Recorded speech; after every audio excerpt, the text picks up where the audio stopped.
respectfully request the Sangha great virtues for the sake of this assembly and all living beings. Please turn the wonderful Dharma wheel to teach and guide us out and birth and death, leave suffering and earthly bliss, and quickly realize non-birth.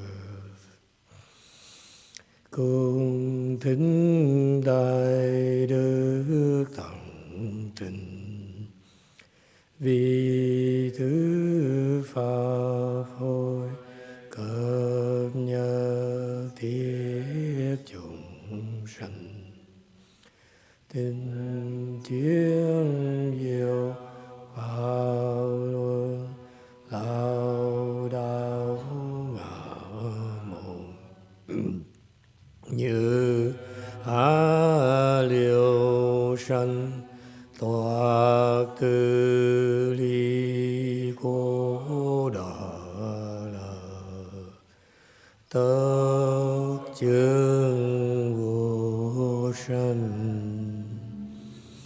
Homage to the blessed, noble, and perfectly enlightened one.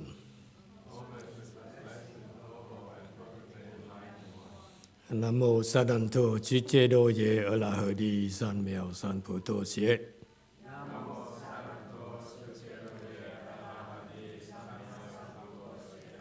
Nam mô Tát Đắc Tha Tô Gia Đà Gia La Đế Tam Miêu Tam Bồ Đà Tòa.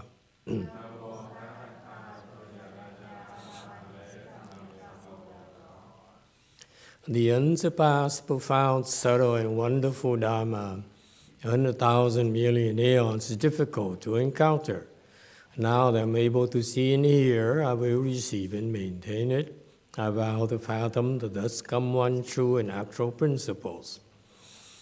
Wu shang sheng sheng wei miao fa Bái chế hoan chế nan chào yu wo jin diệu ân de shou chư yen chế ru lai chơ shư. Buddhas and Bodhisattvas, our Master Ching Liang and Master YongHua, all good monks and nuns and all good advisors of Emitofuo. 诸佛菩萨、清凉大士、师父上人、各位出家人、各位trang trí sư Emitofuo. Chư Phật Bồ Tát, kính thưa Thanh Lương Đại sư của Thượng Tiến Hoa, quý thầy cô và quý vị thiện sư thức A Di Đà Phật. Hello everyone, today is the 23rd of December 2022. We are here at Go Forest to continue discussing the prologue to the Avatamsaka Sutra. We are on slide 201, but I'd like to back up a little bit to 199 of our of 198 for some unfinished business. Would you mind taking it away? This is causing allergies for me. This is some cheap kind of incense sticks, and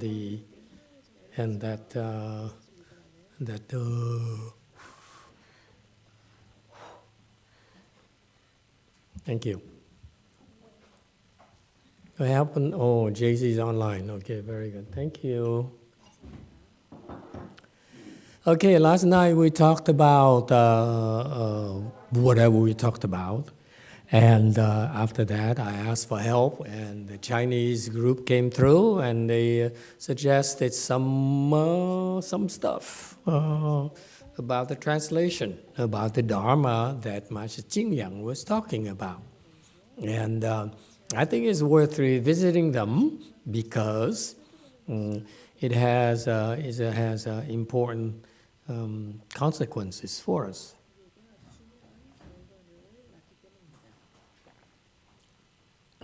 Okay. In this door number 2, with Master Ching Yang, talked about the stores and the teachings containing it. So he started by discussing store number 1, the Sutra store, store number 2, the Vinaya store. And this is the end of Vinaya store. Vinaya is Sanskrit, which means precepts, rules of morality. Okay? And Vinaya, Sanskrit term that was translated, was not translatable because it has multiple meanings. And in particular, in the Shastra, Samparigraha Shastra written by Tianjin on heavenly relatives, Bodhisattva, he explained in that sutra, in that Shastra. Shastras are commentaries written by the Bodhisattvas to help us understand the Tripitaka a little bit better. And Vinaya was not translated because that way will contain 4 different meanings. What are those 4? Vinaya exists, was taught because of 4 reasons. Number 1, because of creating offenses. Okay? Because we create offenses. This is so Chinese. They are not as direct as we are. Asians are not as direct as we are. When you live in American society and have to perform in this society, and you learn to be the American way. That is, you have to be direct. You can talk all you want, but the Westerners will cut you down to pieces. Okay, if you don't get to the point very quickly. So Vinaya says, 为犯罪故. It doesn't say who, but it says we create offenses. And that's why Vinaya has to be spoken, has to be taught. And this is why, as I was last week, there's an open question about 等级 here, the translation here, which was, we had some disagreement about the translation. And my Chinese group made some suggestions, gave me some links. I looked at the links and I said, that's why, what the Dharma is about. And of course, it's important enough for us to revisit them to understand the essence of the teaching, if you will. Okay? Instead of leaving it like this, then it's scholarly. But I feel that the Vinaya, these 4 aspects are very, very important. Because number 1, there's a need for the Vinaya because we create offenses. Okay, that's what we do. Look, all day long, we create offenses. I don't know about you, but I create offenses all day long. Okay, and quite often we create offenses that we don't even realize it. Okay, and if you create offenses, you suffer.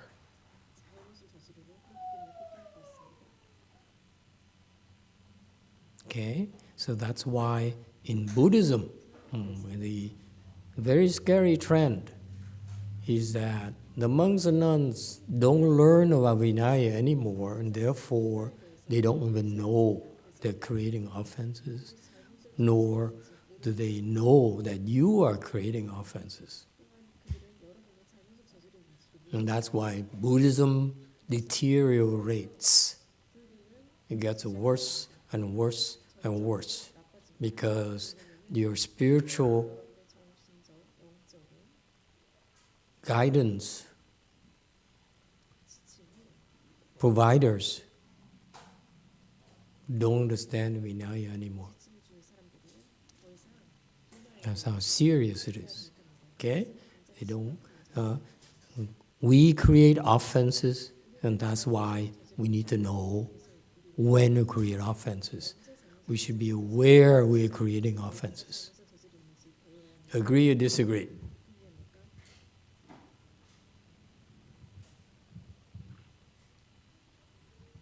Okay, number 2.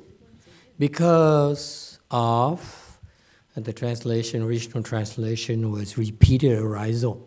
Actually, it's not repeated arisal. We change it to equal arisal. It's not that either. It is. I looked at the definition in the Buddhist sources. It means concurrent arisal.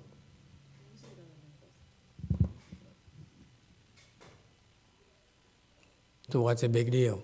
Repeated arisal? Definitely not repeated arisal. Repeated arisal is a wrong translation. It is so far off the mark. Equal arisal is a little bit better, but still off the mark. But concurrent arisal is much better. What is it talking about? Here's what happens that most of us are not aware of. Okay, concurrent 等己 here. Concurrent arisal refers to the fact that something happens. Okay, because of that, it is a cause for related things to happen. Arisal means something that happens. Okay? So this is a natural thing which then induces the creation of related events. That's why it should be concurrent arisal. It's a better translation. Meaning what? What does it have to do with you?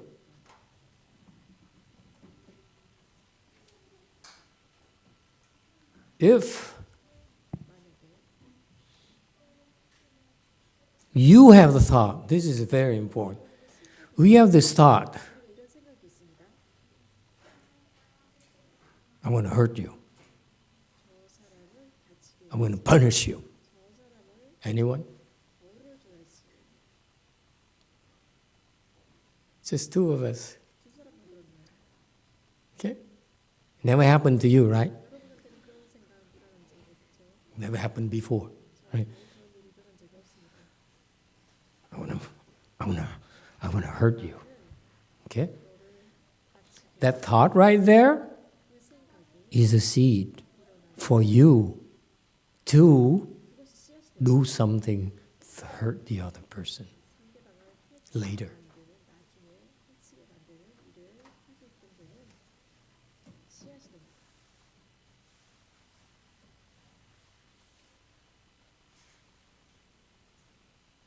Any problems, any disagreement?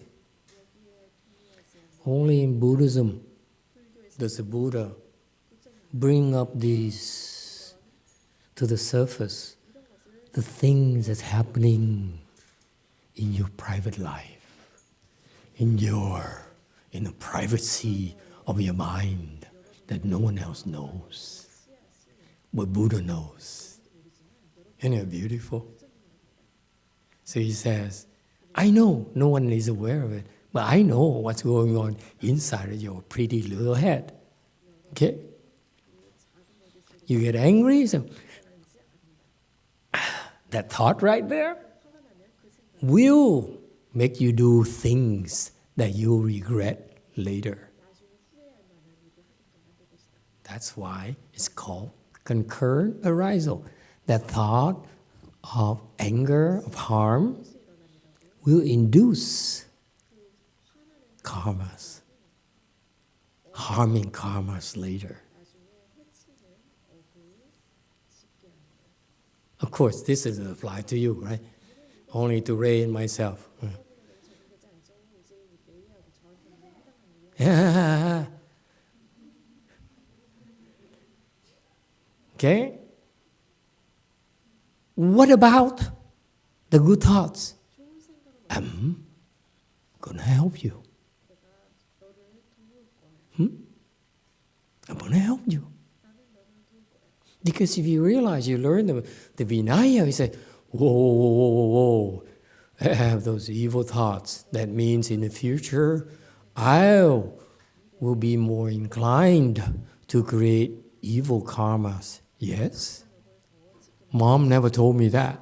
Mom always told me to go, get married, and make sure that you hang on to the house and the children. That's your safety. Okay?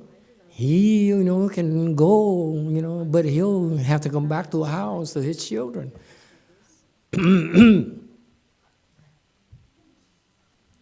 Okay?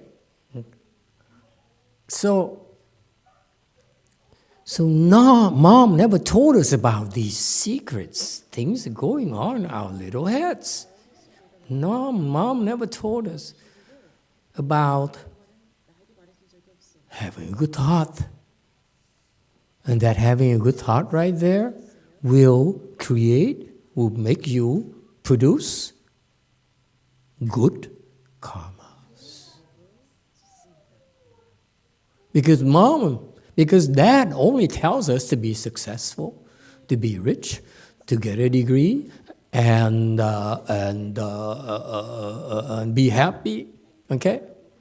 But it's never about having a wholesome mind.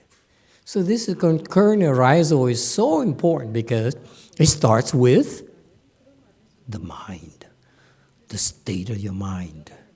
If you nurture wholesome thoughts, you will create wholesome karmas as concurrent arisals. If you indulge in evil thoughts that no one knows about, sounds familiar? And since no one knows about it, you can get away with it. Huh? If that's what happens, you will create evil karmas.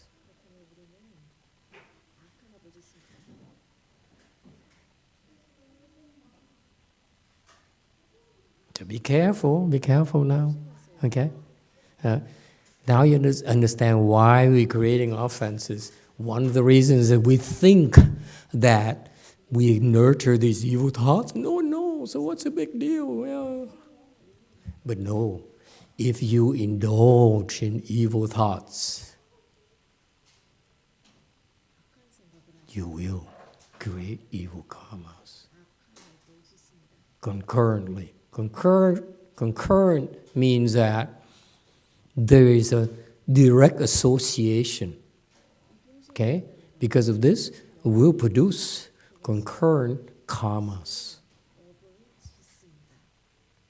These concurrent arisal originate from those unwholesome thoughts or wholesome thoughts.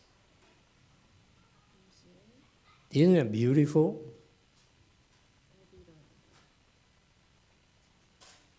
Okay, we can move on. It's okay. Forget it. Yeah. Wei Mao. Thank you, Master. Does this also include anger? If you have angry thoughts, will that... And then what happens when you have angry thoughts? Never happened to me, so I don't know what you're talking about. Never happened to you? So, do you end up planting seeds for more anger? Are you talking to me? Well, I'm asking. But when you ask, myself, do you plant thoughts? When I've been angry, I don't want to sound offensive, but that's what it feels like. Oh, that I'm angry at you? No, no. Too late. But I have been angry before, not necessarily at you, but what I wonder is that then even if I've apologized, is that karma of having been angry towards someone still there? Depends on how you apologize. If you go to see your family priest on Sunday morning, put on a much nicer clothes, then is it boss or Ross? Oh, boss. Boss mode. Sorry, I'm so attached to externals. If you go to, I'm sorry, I'm going to offend some of you. Is V here? Okay, it's safe. If you go to your father and say, forgive me, Father, it has been 3 weeks since my last confession. I have sinned, and so forth. Okay, now after this, well, tell me about the sins. And I say, yes, Father, I'm very sorry, but I did this and did that.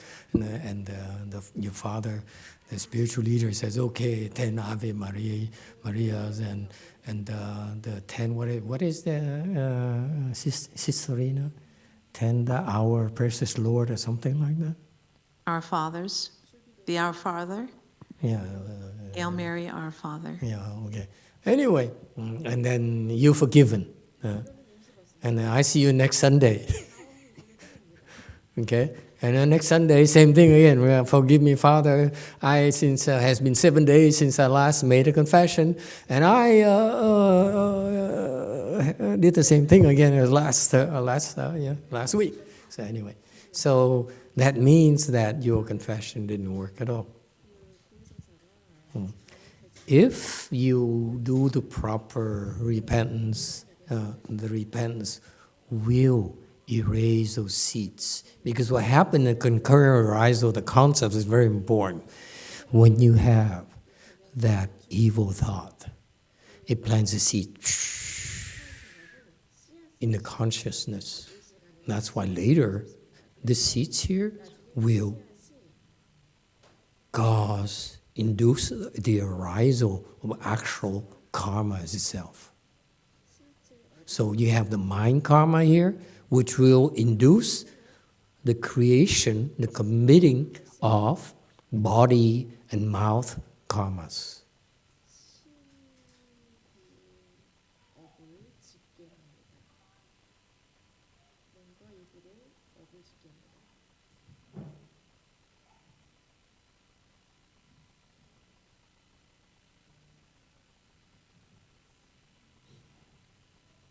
So in the case of anger, your angry thought, angry thought usually associated with the seed that says, I will punish you. I will make you suffer. Okay?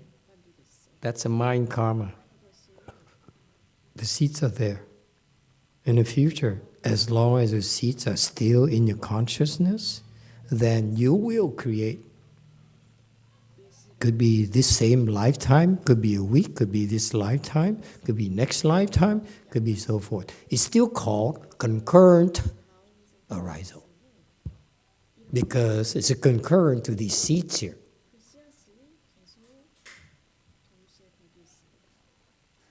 I know you're not impressed, but you should at least be scared. Because the seeds are still there. The Hinayana, they don't know how to deal with it.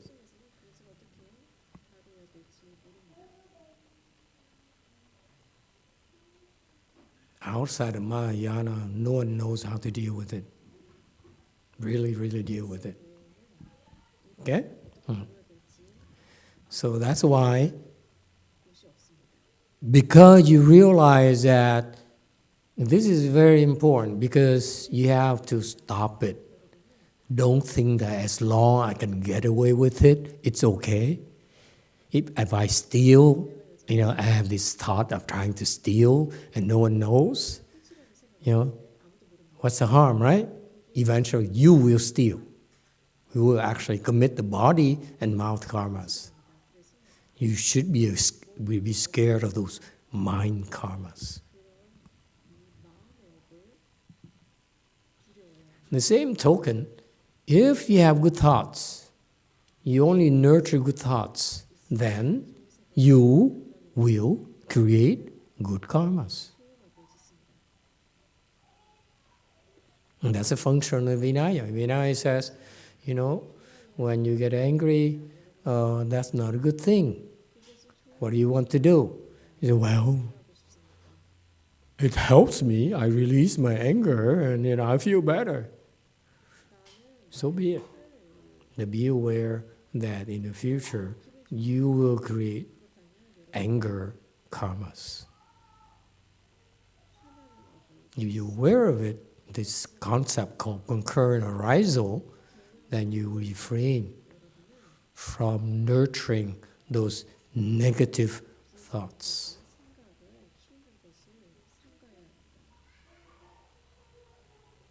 And a lot of people are very devout Buddhists, go to temples, makes lots of offerings, and they're committing this problem here. They nurture these manipulative thoughts, negative thoughts in the mind because no one knows.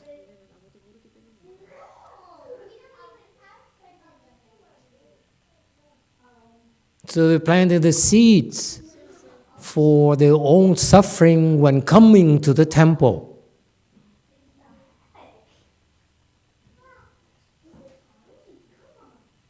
And no one dares tell them because they might get offended. More, I don't get angry. I don't have that problem. I only have wholesome thoughts. I look at you so highly. I revere you. Come to the temple every single weekend, don't I? I recite the Buddha's name for 50 years already. But in one hand, they recite the Buddha's name. The other hand, say, my God, what? Did she, was it the last time she took a shower? I can't stand this woman. And no one knows.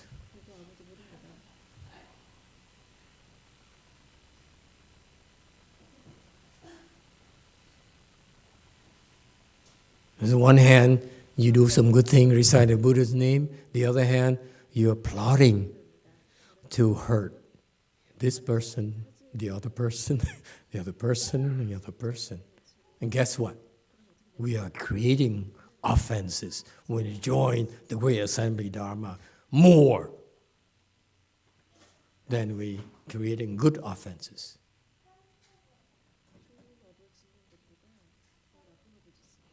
That's concurrent arisal.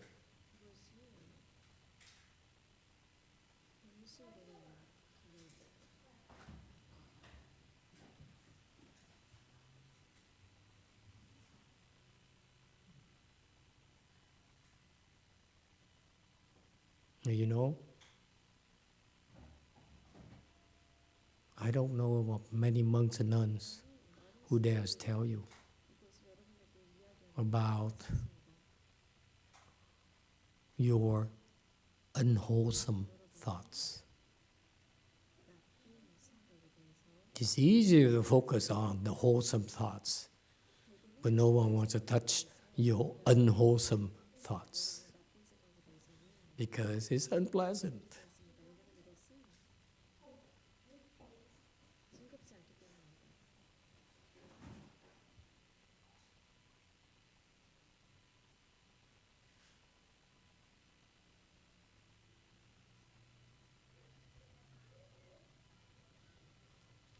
Number 3, now you know there's right and wrong, there's wholesome and unwholesome, good and evil, and therefore, when you are impure, when you make mistakes, Vinaya tells you, also teaches you how to regain your purity.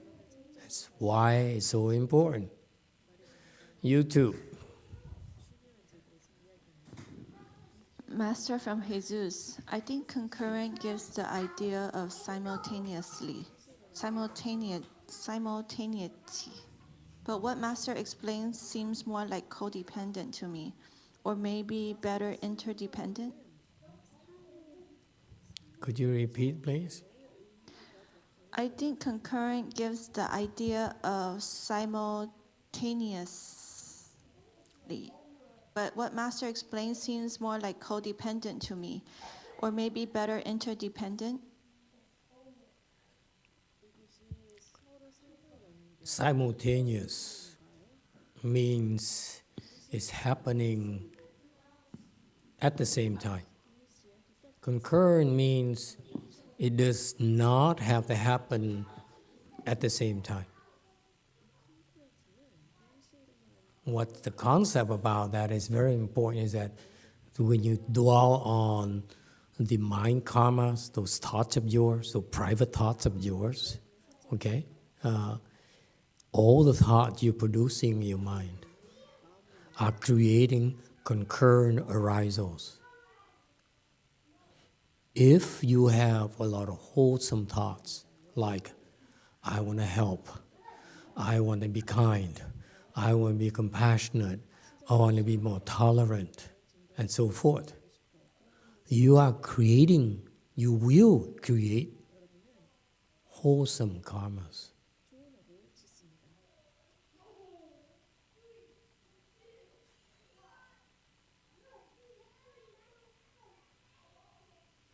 And we avoid evil thoughts. Now we understand this concept of concurrent arisal and the importance of the Vinaya. Then Vinaya teaches us that, hey, you can have your private evil thoughts and so forth, but you cannot escape the consequences of those evil thoughts. Okay? So therefore, by the way, as part of our Chan teaching, people think you come here, we teach you sitting, how to sit there, how to meditate, how to sit longer, endure suffering, and so forth. That's only part of it. The other part is to help you realize there's something called wholesome thoughts. Will help you enjoy the Chan more. If you nurture those evil thoughts there, and especially you're proud of them, you say, hey, I have these evil thoughts, and no one knows I cheated my taxes. I can lie to Congress. Okay, and what are you going to do about it? Okay? You can't prove it. Because of that, you sink into dire straits, into great suffering. You induce your own suffering. We don't have to punish you. Eventually, you punish yourself.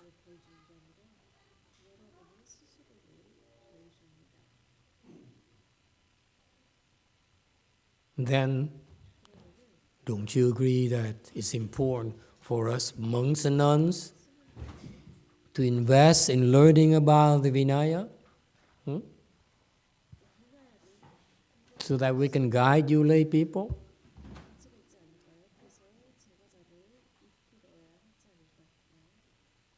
That's why Vinaya is very important. You too.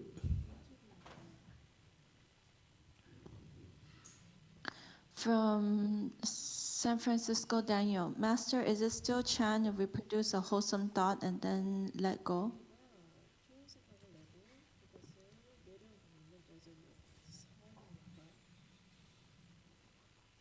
The Chan we teach you is I personally encourage you to nurture wholesome thoughts and avoid evil thoughts. If you have evil thoughts, you should learn to repent. You should learn to deal with them so that you reduce your evil thoughts. Okay? And this is our style of Chan, because if you have wholesome thoughts and your number one will help you improve a lot quicker, okay? And if you improve, then you even have wholesome thoughts at a low level, but as you improve, when it's time for you to create concurrent karmas through the concept of current arising, what are you going to do? You thought of helping, but actually now you're able to help more. How's that? As your gift to the world. As your contribution to society, to your family.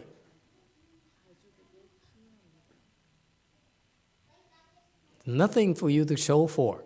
That's the nature of the process, unfortunately. We cannot say, because it's this wholesome thought that you have, this is why you are able to do these things, and that's why good things are happening to you. Okay? If we have that, then we're not wholesome, are we? We are transactional.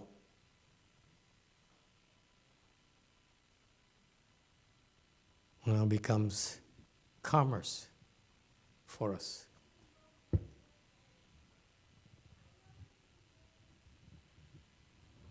Wei Mao.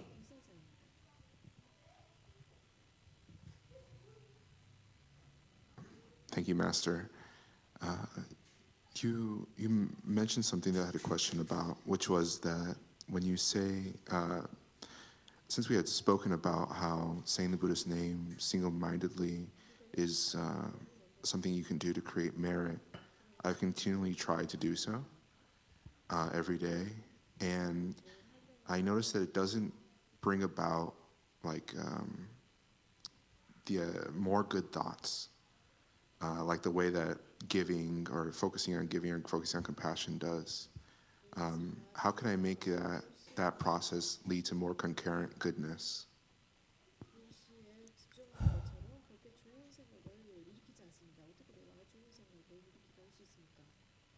You're thinking too much. Next.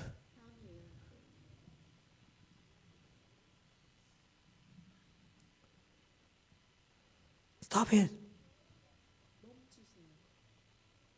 To do it, to grind it out so that you stop thinking. When are you going to get it? As long as you sit there and say, I want to know, I want to know. That's not Chan. It's not Chan yet. Chan is that urge to say, I want to know. How are we going to do this? You do nothing. You don't even ask. Because the next time you ask, we'll slap you in the face.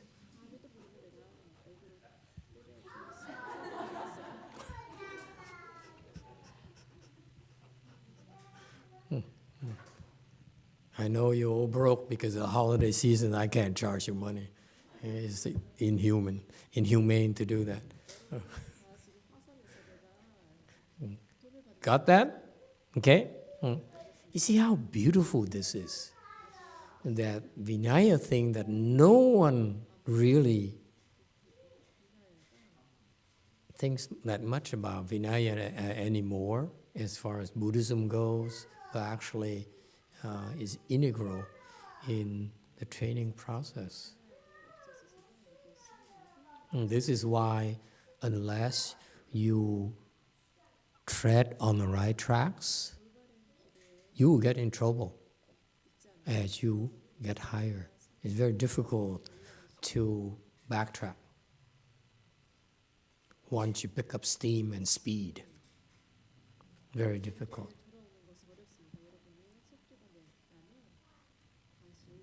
Okay. And so Vinaya, number 3, back to slide 199. Number 3, it says that Vinaya, part of the teaching is that we tell you that you creating boo-boos, you made boo-boos, and therefore we have to teach you how to undo it, how to recover.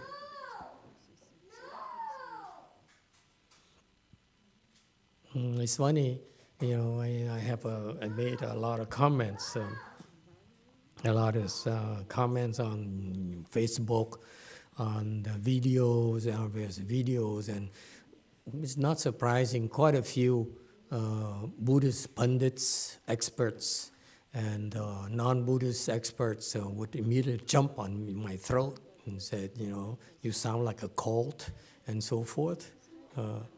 And that's how it is.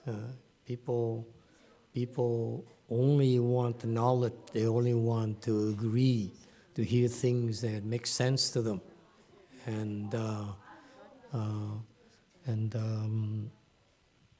they don't realize that Buddhism is not about knowledge per se, but Buddhism training is about knowing what to do. And Master YongHua is the only monk who succeeded in doing that, in teaching us how to do it. So the results in my generation is pretty impressive. But the third generation, your generation, is unimpressive because they fell short. For example, not enough knowledge about Vinaya. And it shows in its translation. Okay? Number 4, if you really care, you want to help people, you teach them about the precepts and the violations and the karmas, the evil karmas. They're going to eventually, the Americans, the Western educated people will say, hey, so how do I recover? So those are the bad news. So what about some good news? Good news is that you can recover. It's possible. We have plenty of tools. All right? That's number 3. And number 4, why Vinaya? Because escaping and leaving, meaning that true is to get out. Li is to be a part of. Leaving is okay, being a part, I really cannot. I can't make up my mind on between leaving and distancing yourself from and so forth, or being apart from. Similar concept.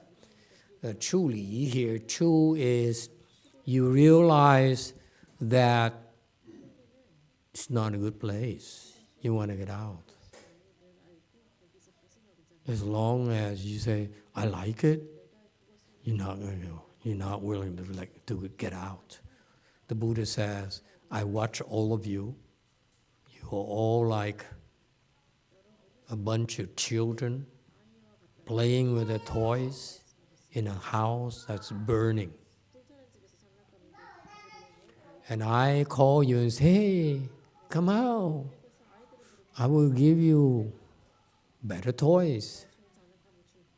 Boy, better toys. See? Exactly my point. And living being says, let's ignore him. We're having fun here. See? I rest my case. See? Right there. He's speaking Dharma for you. And you say, the boy is so loud. And Xiao Tai say, my brother, I can't stand him. But look, you should appreciate him more. Look, he's speaking Dharma.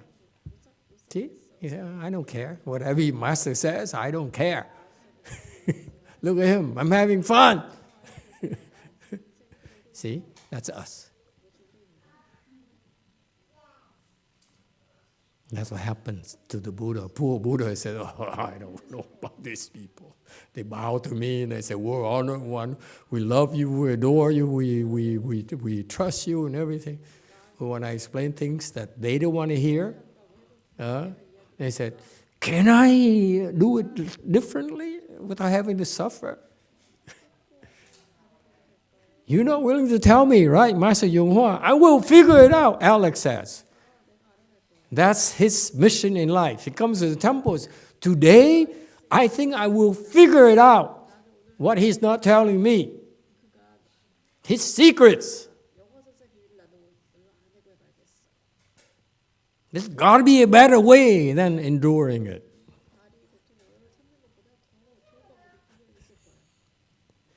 Okay? So, true is there's a wisdom there. There's some blessings there. It says, I don't know. I have money. I don't need to be hungry. I can buy Uber Eats. It costs a little bit more, but the heck, I can afford it. You understand? That's the truth is that I don't need to suffer. I don't want this. This is not desirable. It takes blessings for you to realize it. And people who have no blessings, what do? They immerse themselves in games and... See? I rest my case. Says, look over.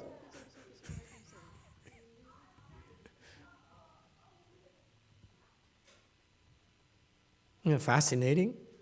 Okay, so that's true. And Li, you get out. Yes?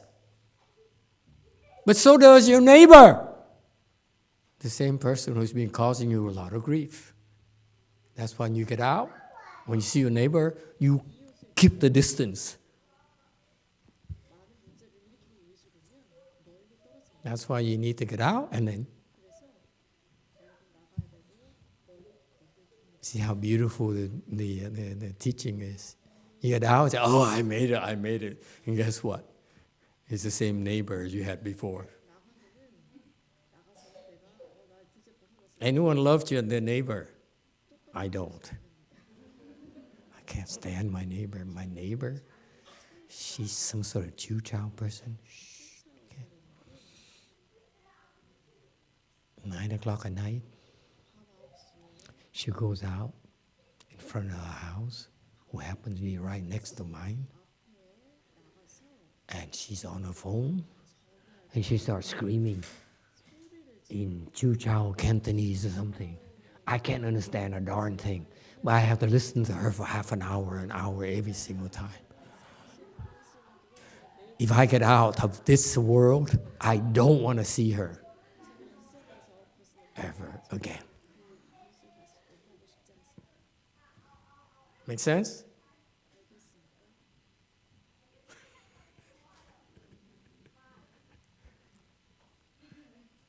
You see how beautiful it is, the Vinaya? Huh?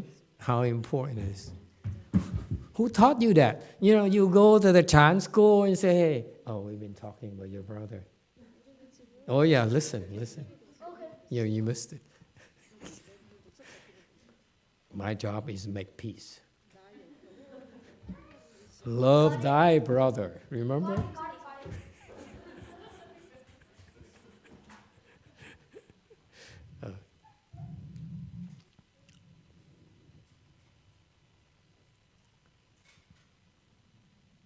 I don't know what I wanted to say. Anyway, any questions or comments? Okay, now we go to today's lecture.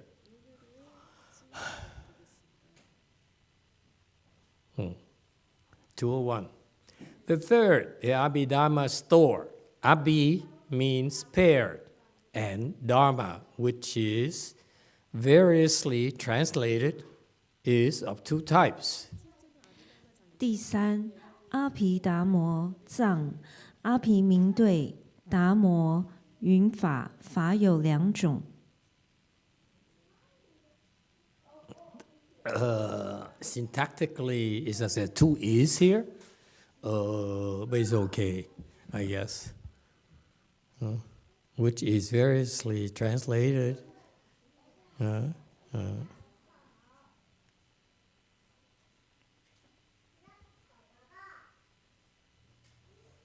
Okay, 202. Commentary. So we're on to the third store. The Abhidharma store, okay, which is a Shastra store. Abhi means paired, and Dharma.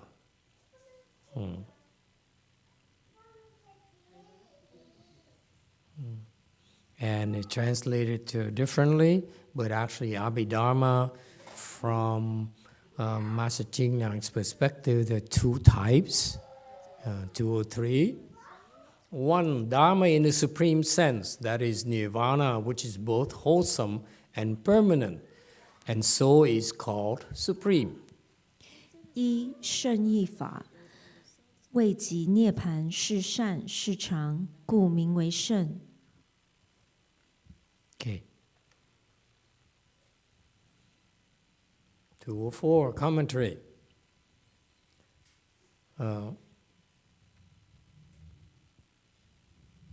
When we talk about Abhidharma, this Dharma here has in a supreme sense.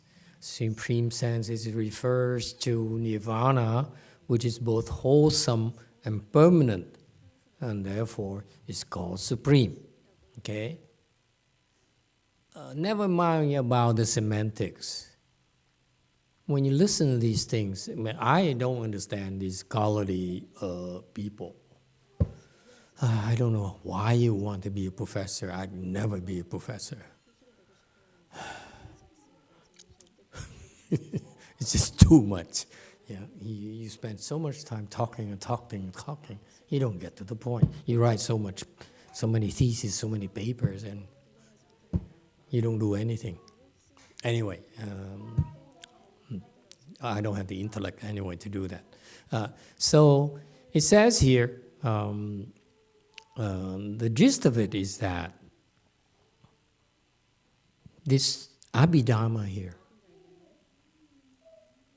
is helping us understand about this thing called nirvana. And nirvana is what? Nirvana is a supreme achievement.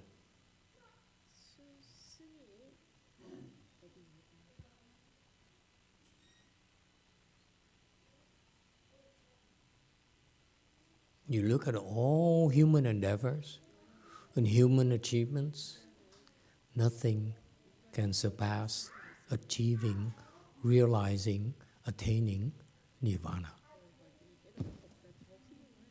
That's the concept here. You see how it sounds so scholarly? You know, and to me, the first, yes, Chinese person.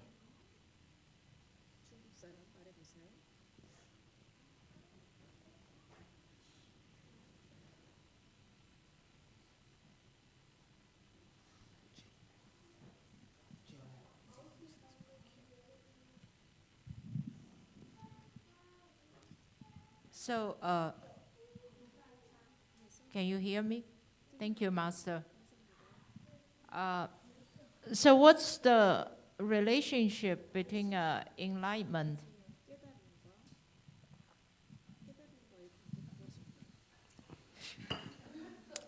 What's the relationship between the enlightenment and nirvana?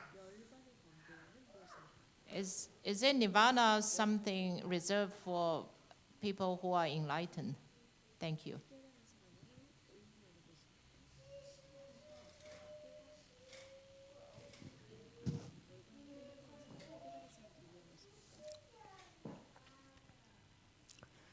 It's not necessarily the same thing, but they're related.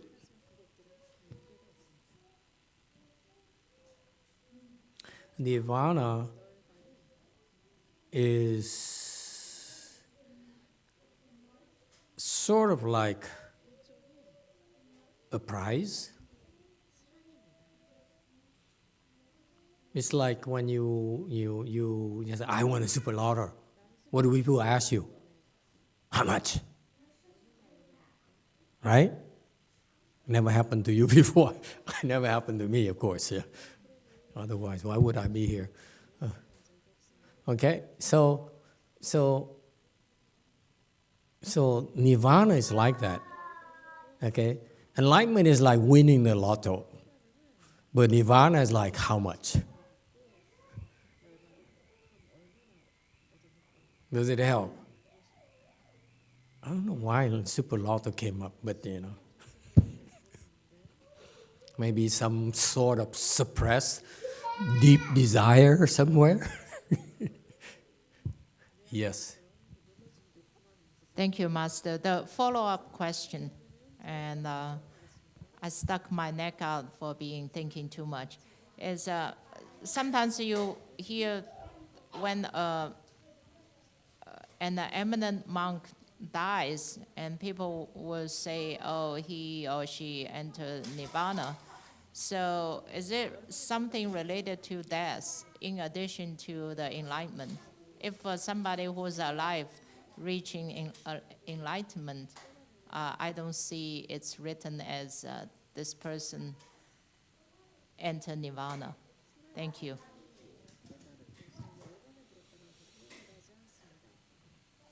It's one of those things where I feel the Asians cultures overdo it, oversells. And I frown upon that personally. When I hear someone, a monk enter nirvana, Master YongHua enter nirvana, I kind of cringe. I say, "Ugh.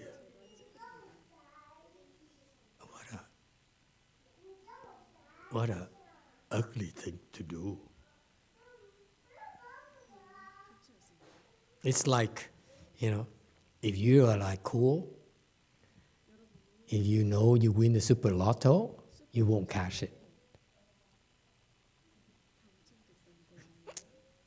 That's super, super cool to me.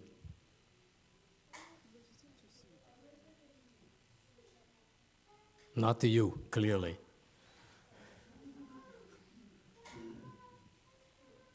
So to say that Master YongHua entered nirvana, I said, no, he would not.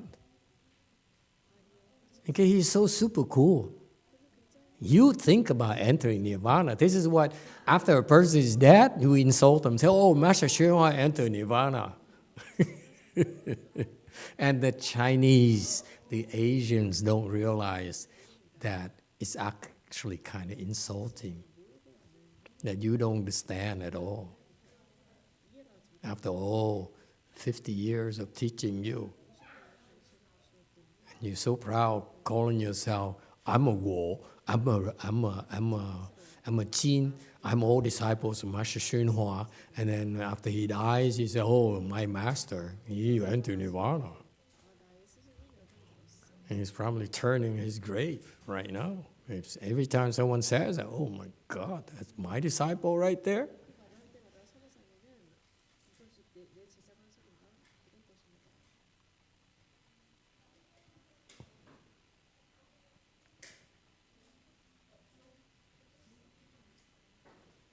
What happened to all the microphones? Do we have a shortage of microphones now? Are we in such a bad shape we have to hawk them up or what? I thought we bought some more. We have a lot more people in Gold Forest nowadays. Oh, okay. Sorry. Yellow then. Sure. I think not just the Master YongHua, I think it's pretty standard to call the Buddha entered nirvana too, right? I think I read it in many places, and I hear people like Buddhist masters say that too. The Buddha entered nirvana. Okay, you have a problem here, lady.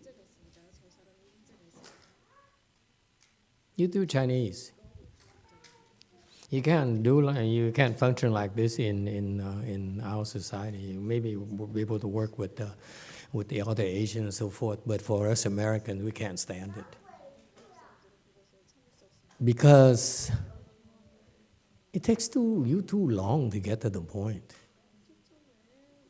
Spit it out. I don't have time. When you say, oh, let me see how I'm going to say this so that I will not offend the Chinese. How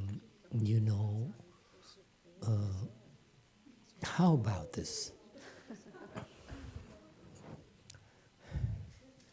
And the rest of them say, come on, lady, come on, can you get to it?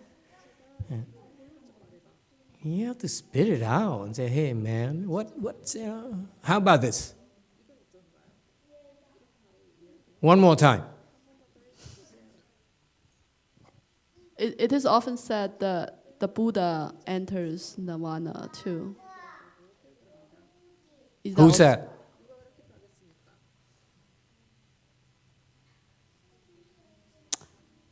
I need to check, but I think your book might say that too. Okay, so I said it. I stand corrected. I can change my mind. God, didn't they tell you? I'm wishy-washy. I just want to expand your point because you mentioned Master Shenhua. It is more widespread than that, even Buddha. Can you see the difference, huh? I don't know what she's talking about, but you see the difference? It's much more pleasant when you know where she's going. Because otherwise you sit there.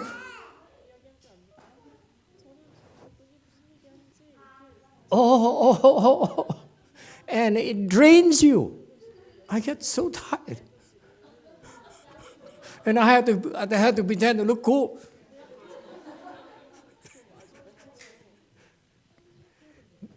It's funny, you Asian are so, so, I like to call confusion. But some people also say I speak too bluntly at work.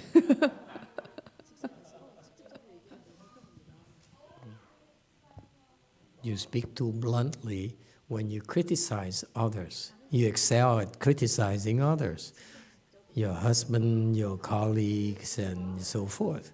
But you have to learn to express yourself more succinctly and more clearly, because it helps you connect with people better. It's too tiring. The Asian, I don't know. Vietnamese call rào đón, Is it safe here? Oh yeah.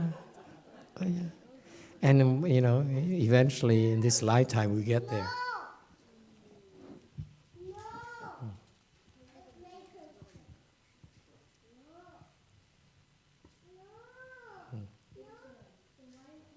Okay, so yes, I'm guilty. I did say the Buddha entered Nirvana, Master Shihua entered Nirvana, and it was when I was a lot younger. I regret it nowadays. Happy.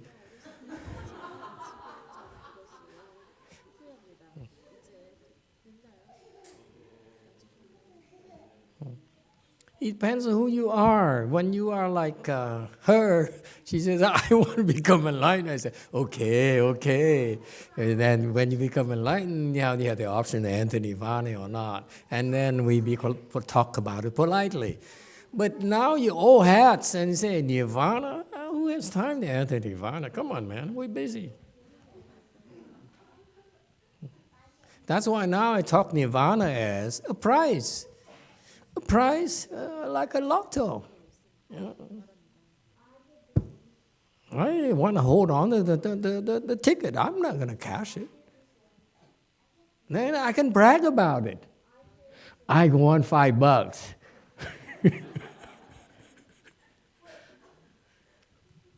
That's Nirvana for me. Okay? So, Nirvana is better translated from a Chinese as 入寂, enter stillness, which is better to me than Nirvana. Nirvana sounds, I don't like to use the word enter Nirvana nowadays because it conveys the wrong message to my students. That they made it and now they can enter Nirvana. And I would feel that would be a waste of time.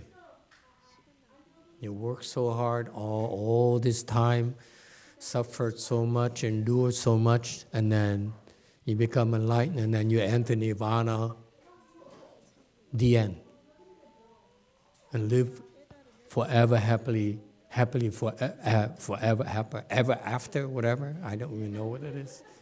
What a nonsense. Life here is supposed to be suffering, leg pains galore. Okay, ankle swelling, something like that. Hey, that's us, man. But nirvana is an important concept because it's wholesome. And this is the stress here. It's wholesome, meaning that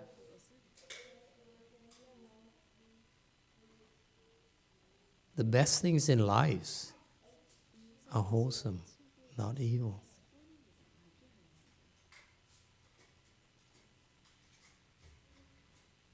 That's what interests me.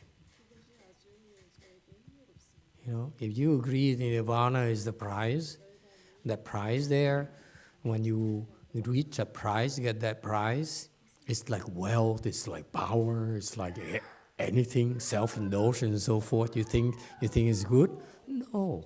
Nirvana, supreme nirvana is wholesome.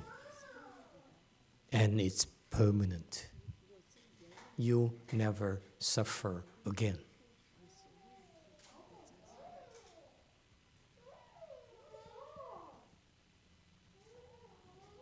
Okay, that's why it's called supreme, meaning nothing else can rival in terms of any criteria that is wholesome.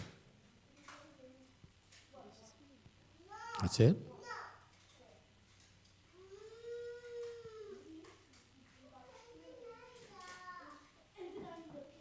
Hey, guess what? There's a blank here.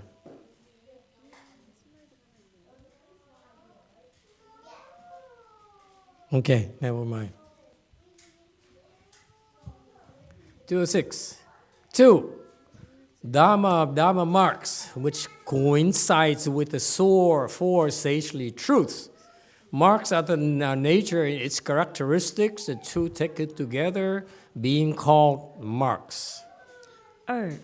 法相法，通四圣谛，相者性也，状也，二句名相。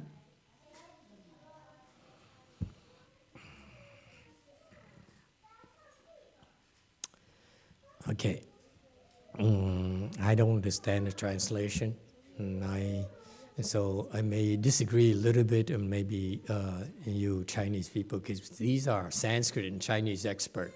They spend years debating and arguing about this, and citing, scriptures and papers and so forth. So obviously, in no way I'm as knowledgeable, as thorough as they are.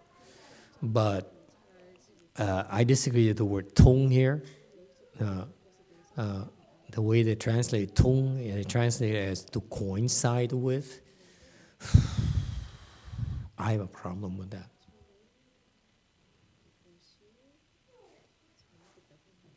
Okay, tong here to me, because it's talking about the Dharma of marks. Okay, so this Dharma here, Tong Su Sheng Di, this Dharma here, whatever, the Four Noble Truths. So to translate it as to coincide with doesn't make sense, nor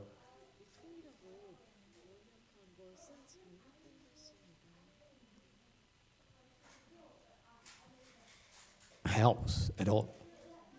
Okay? I would translate it as which Tung here is to reach, okay? Tung, okay, is you go through to reach something, okay?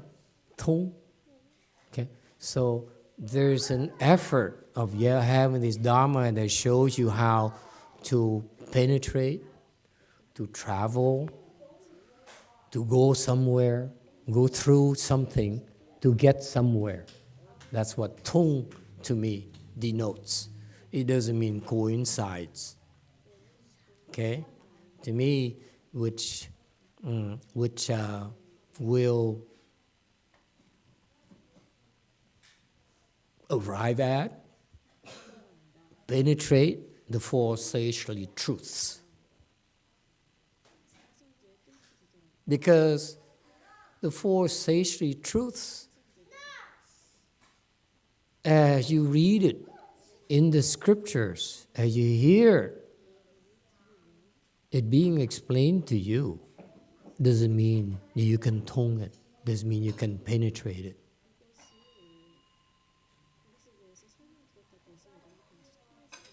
Yes, Chinese person.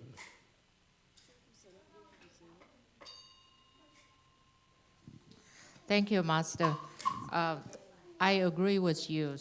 Tone, just from a linguistic standpoint, is tone means, in the context, means connects or reach.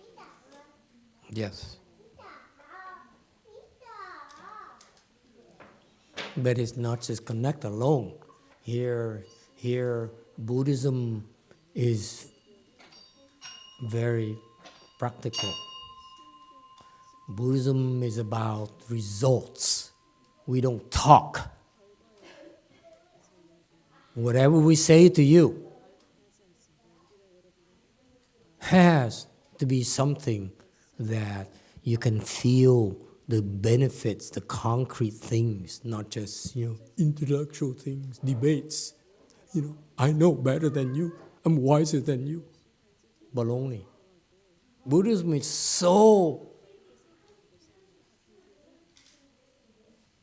corporal, so central. Oh no, let me backtrack.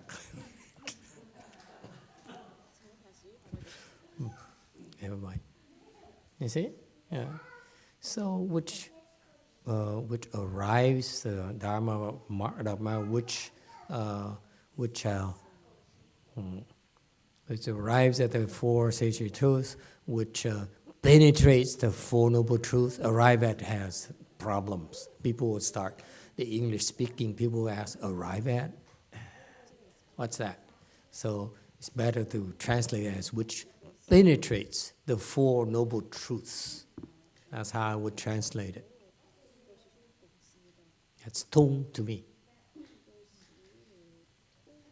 It used to bother me. I used to read these things in Chinese and then read the translation here in English. I said, something is off. But then I couldn't understand. I couldn't justify it. I couldn't put the finger on what's wrong with it. Because all this is to help you get there.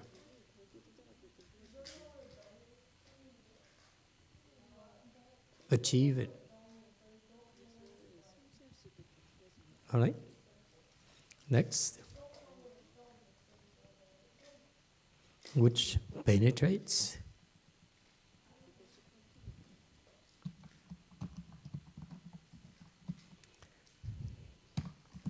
Because what happened is that, I like the word penetrate, what happened is that the scholars, and the bookworms, and the people who are smart, who are knowledgeable, who are well-read, they say, of course, I understand what you're talking about the Four Noble Truths. Yes, they are one, truth of suffering, the truth of accumulation, the truth of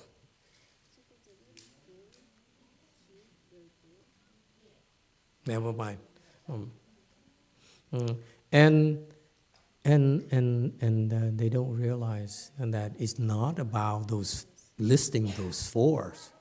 It's when the Buddha talked to you about the Four Noble Truths. When I tell you about the Four Noble Truths, I look at you and say, what are you doing about suffering? What are you doing about accumulation? What are you doing about extinction? What are you doing about the way? It's not words. Because penetrating those words translates into actions. You do something about it.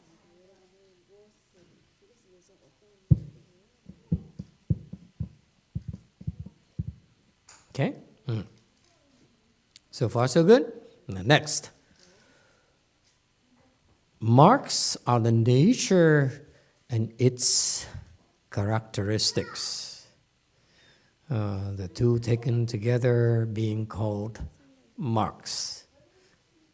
Another interesting concept here, in the Avatamsaka Sutra, you will not find anywhere else. Marks. Explained. Master Ching Liang says, you read the Avatamsaka Sutra, you study this sutra here, then you realize that this is a sutra of the marks. It describes the universe, this entire universe, how it's structured.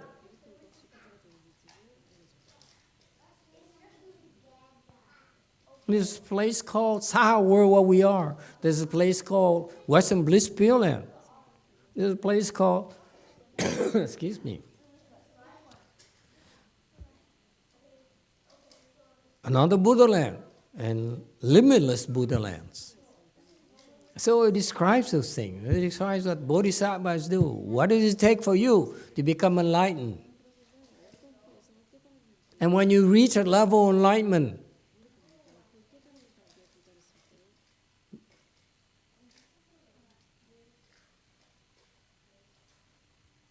what you're supposed to do.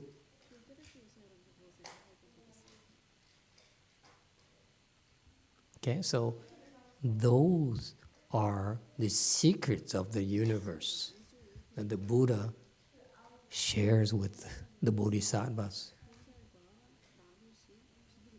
Okay, and they're called marks. Okay, now until tonight, I always thought that the Dharma realm marks mean you describe, this world there, the other world there. Actually, Master Ching Liang, and we have to be grateful to him, he says, marks are not just what you just talked about, the Mount Sumerus, the heavens, and the gods and goddesses, and the Eightfold Divisions, and so forth. Those are characteristics. But he also describes the Buddha nature. That's new for me tonight. I'm very grateful.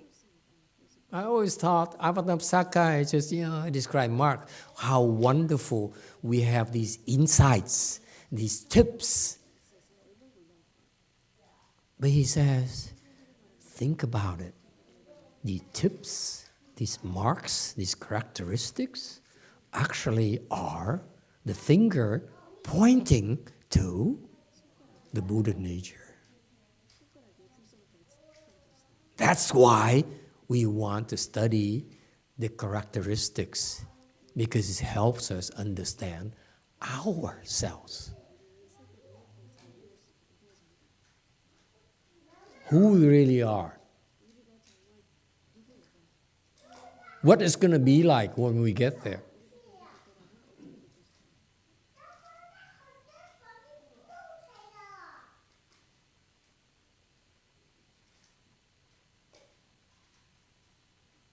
Everyone still with me? Are we still on the same page?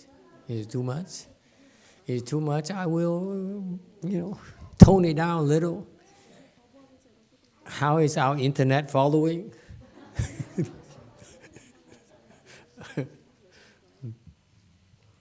You see, beautiful.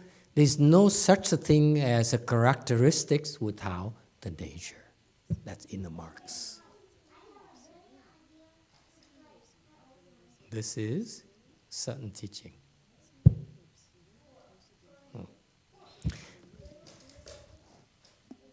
Okay, I have a few more minutes. Dharma then is up 2 types, and there are also 2 meanings to paired. One is paired in tendency, that is tending forward to nirvana. 法即有二，对义二义，一者对象，为向前涅槃。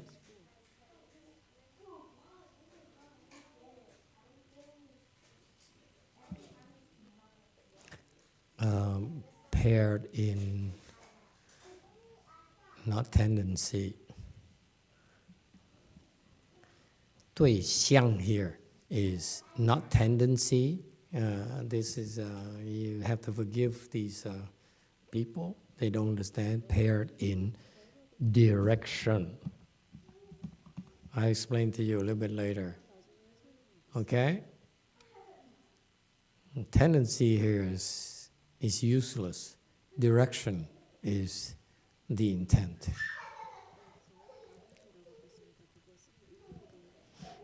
To you, it doesn't matter, okay?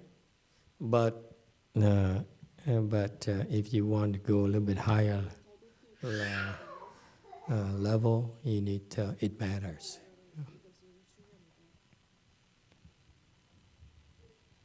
Okay. So we talked about Abhidharma, okay? And the Abhi is paired. Now he's talking about Dharma, which is of two types. The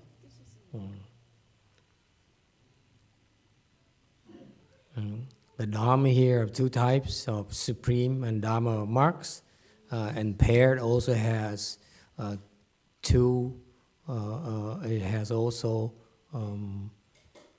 it has the meaning. The first meaning it has is paired in direction, meaning not tending. Oh, good Lord! And these people, you know, these scholars, it's kind of betrays their scholarly tendency. They don't understand. They don't get it. It's not about scholar things and how to put things in a scholarly way. It's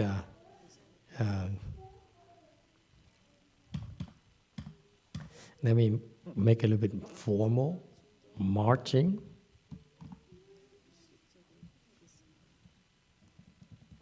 Toward. Okay. Because that's the intent. The intent is of this Dharma we're teaching you is paired. Paired Dharma. Pair here means one meaning of pair is that the direction. Where are you going? Which way are you going? The early commentaries I received from indignant Buddhist practitioners is that, why am I so goal-oriented? Why is Chan so goal-oriented? Why is my Chan so goal-oriented? Why I have to set a goal? Can I just meditate and feel good? And it's not about goal. It's about knowing where you're going. You have to know where you're going. You can't simply go blindly. You're not going to be happy. You have no sense of direction. Yes, Azure, great. Okay. Slide 207. That is marching toward Nirvana, right? Yeah. Thank you.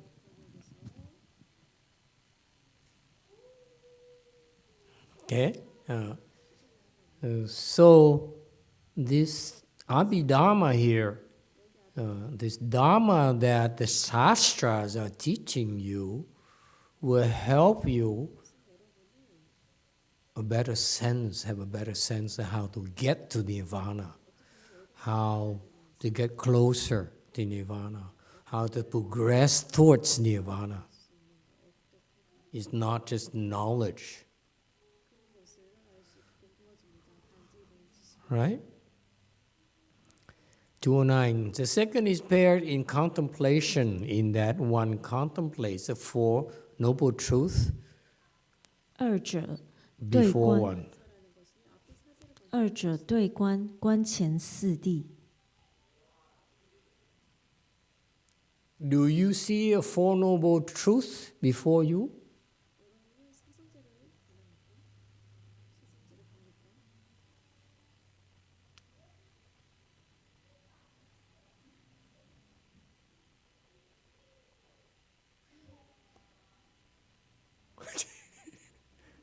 You following my lecture now, huh, boy?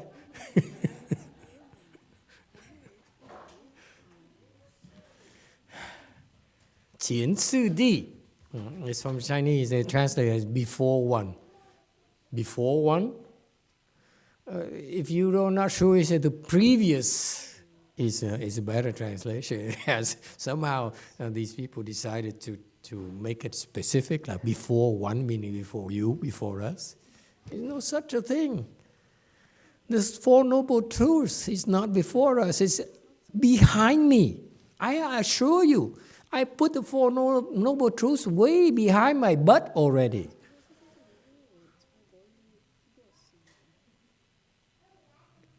What is this people? This is before one?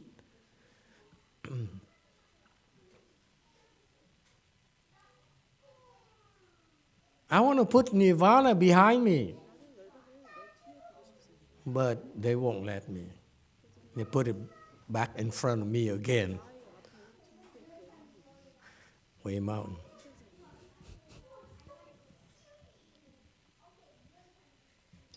Emitofuo, Master, what about the word aforementioned? Aforementioned is good.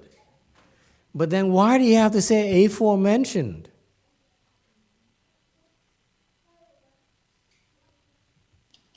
Too bad I translated it in accord with the Chinese.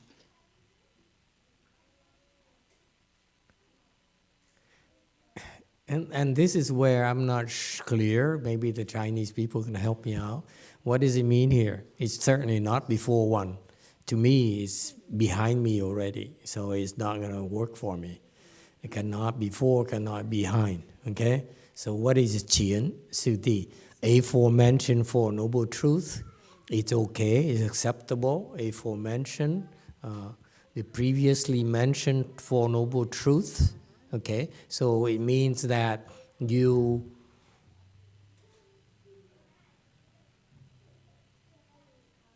go in that direction by contemplating the Four Noble Truths, maybe.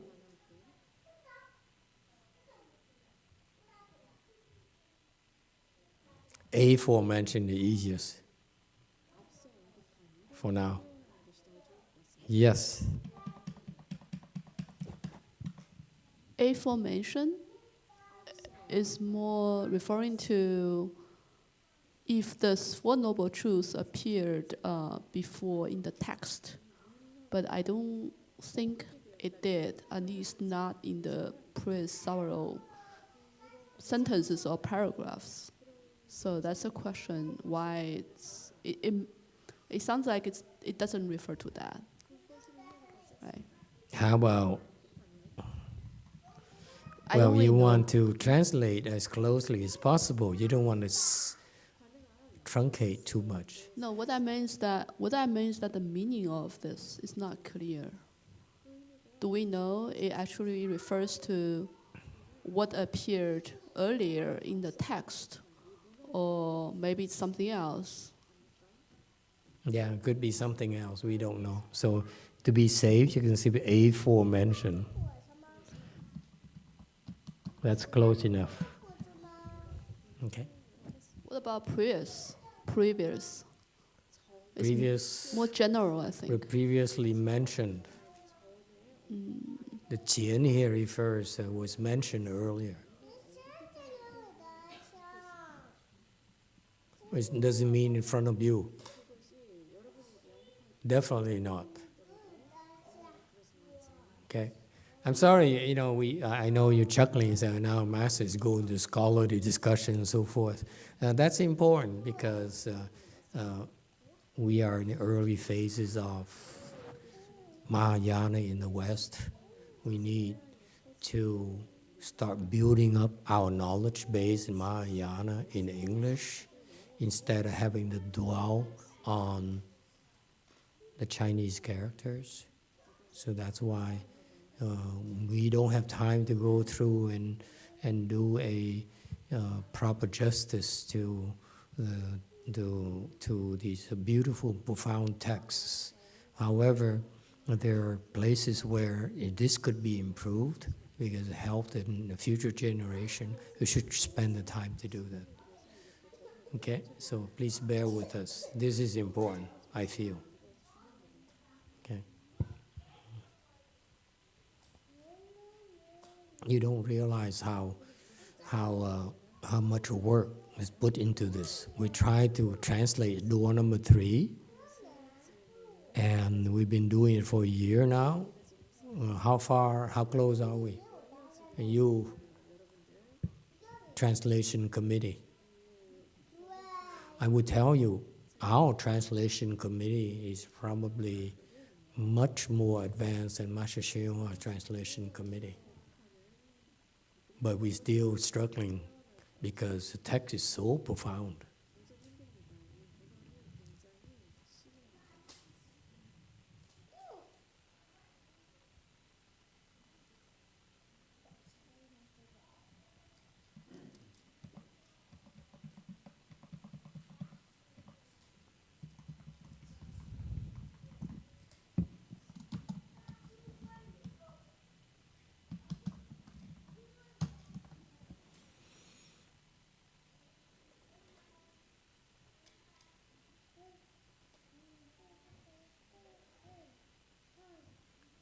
So the Dharma here refers to the supreme Dharma will bring you to the big prize, the most desirable thing in the universe, okay, called nirvana.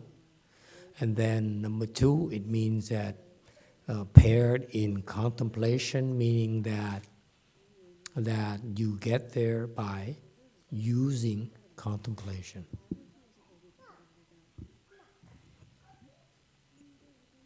You're supposed to contemplate, not to think.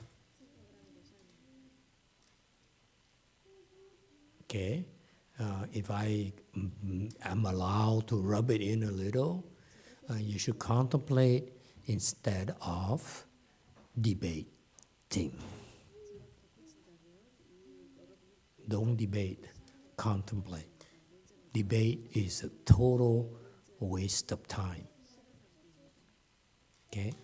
That's why I'm not impressed with any culture, any school that stresses debate. What we try to do is eliminate debate. Either you know or you don't know. There's no need to debate. You have nothing to prove.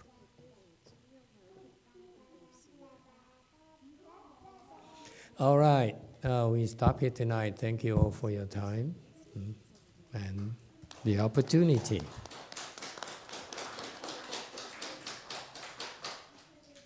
Okay, so the aforementioned Four Noble Truths is that the Abhidharma helps us engage in contemplation of the sagely teachings of Buddhism.